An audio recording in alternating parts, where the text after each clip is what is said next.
John Stewart, President of the Florida Bar, and happy to be here with my friend and Secretary of State, Laurel Lee. Secretary Lee, thank you for joining us. It is my pleasure. Wanted to introduce you to the Florida Bar and ask you a few questions, and I thought we'd start with maybe giving us a brief description of your journey to finding yourself here in the Capitol in this position of Secretary of State. Well, certainly. And of course, I have been a member of the Florida Bar for many years and had a diverse practice background. I spent some time in civil litigation, the majority of my years practicing in federal criminal work.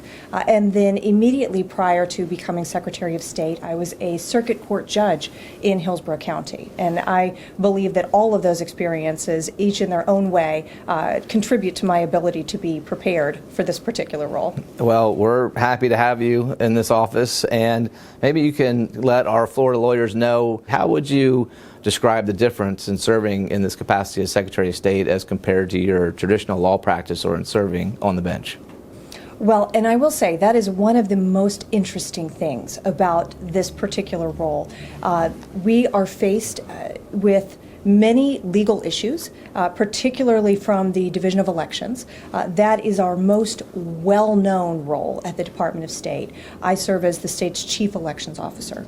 So in that capacity, we're frequently called on to consider questions of statute or constitutional questions. So I still feel very much a part of the practice. But at the same time, the Department of State has many other important statutory responsibilities, including the Division of Historical Resources, the Division of Cultural Affairs, libraries, and corporations. So I have a wonderful part of my job now that relates to historic preservation and arts and culture, which is very different, of course, than what we saw as a lawyer on the bench. Right. Well, it sounds like a lot of fun, keeps you busy. We appreciate you letting us intrude in your schedule a little bit. I know you and I had a chance to meet on the Young Lawyers Division Board of Governors, and you know, for me that was many years ago. I know for you that was much more recent. But how would you say your involvement with the Florida Bar Young Lawyers Division and other committees of the Florida Bar has helped shape your legal career? Well, I would say, first off, that my involvement with the Florida Bar and with the Young Lawyers Division has been very important to me and is something that I would absolutely encourage young lawyers to seriously consider getting involved. And it really has affected my career in an incredibly positive way, in two different ways. First, I think there are opportunities for lawyers, whether your interest is community service or developing your substantive practice within the Florida Bar. In my case, I had the opportunity to serve on and later chair the Family Law Rules Committee while I was a judge. And I was able, through that role, to get to know some of the preeminent practitioners from around our state. And one particularly gratifying experience that we had, at the time that I was chair of the Family Law Rules Committee, the Florida legislature passed the Collaborative Law Act.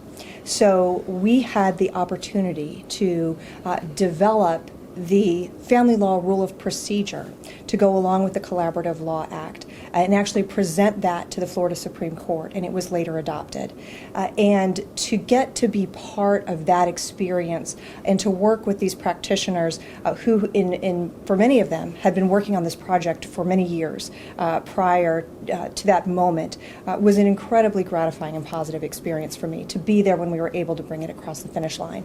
Because we all believed that that was something that improved access to courts and the practice for Floridians. The second thing that I really enjoyed and found to be very important about bar involvement was the opportunity to create relationships and build relationships with lawyers from around the state. I know as a young lawyer, I was able to get to know and build friendships with lawyers from all over Florida, many of whom are still my friends today, and now hold important roles in the Florida Bar, in our state, in their law firms. Of course, not the least of which is you, who I met originally in the Young Lawyers Division.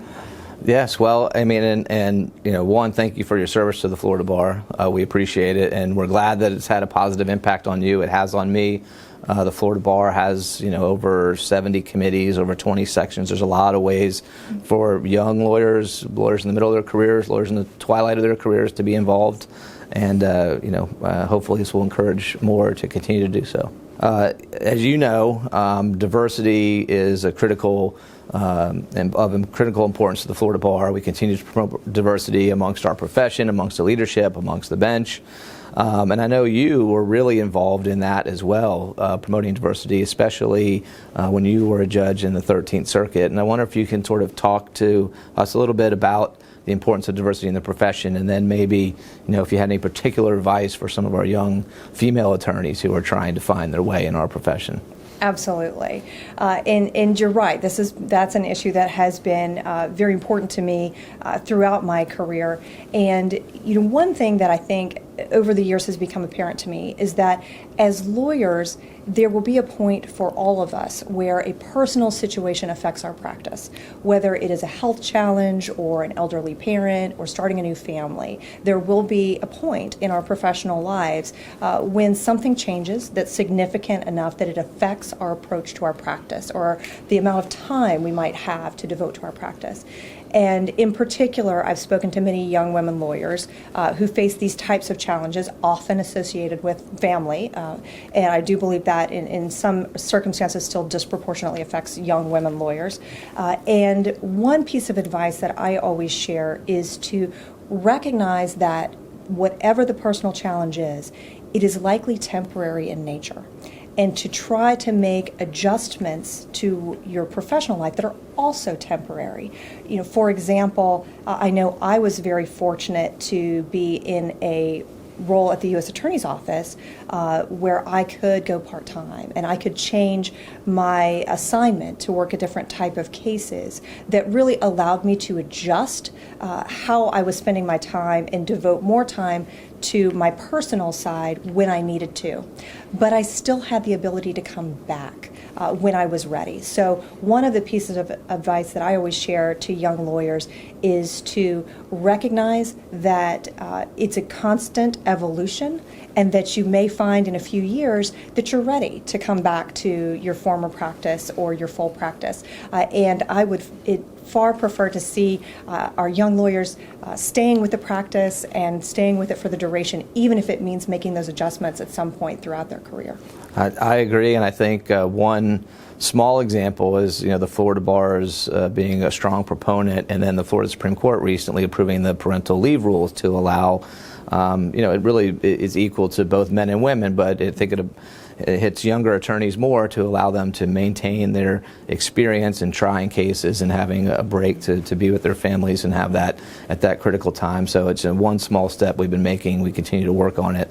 I appreciate your wisdom to our attorneys and to our young attorneys and our young female attorneys. I'm sure they look up to you and appreciate your time. Secretary Lee, I know mentoring has been important in your career. We think it's important at the Florida Bar. What advice would you give to more seasoned attorneys in terms of giving back and mentoring our younger lawyers today? Well, I would absolutely encourage seasoned lawyers to take the time to mentor a young lawyer. As a profession, I believe we do a really good job teaching young lawyers ethics in our law schools and beyond in our continuing legal education. But professionalism can be harder to teach when we're not looking at an absolute rule of professional conduct. And I believe mentoring is one of the most important sources for teaching young lawyers professionalism and how to engage with opposing counsel, clients, the court. And so even though I know we're busy, it can be a demanding practice, mentoring is really an essential part of investing in the future of our profession. I certainly agree, and I think that most mentors would tell you that they end up getting a lot out of it as well. So It's not a one-way street.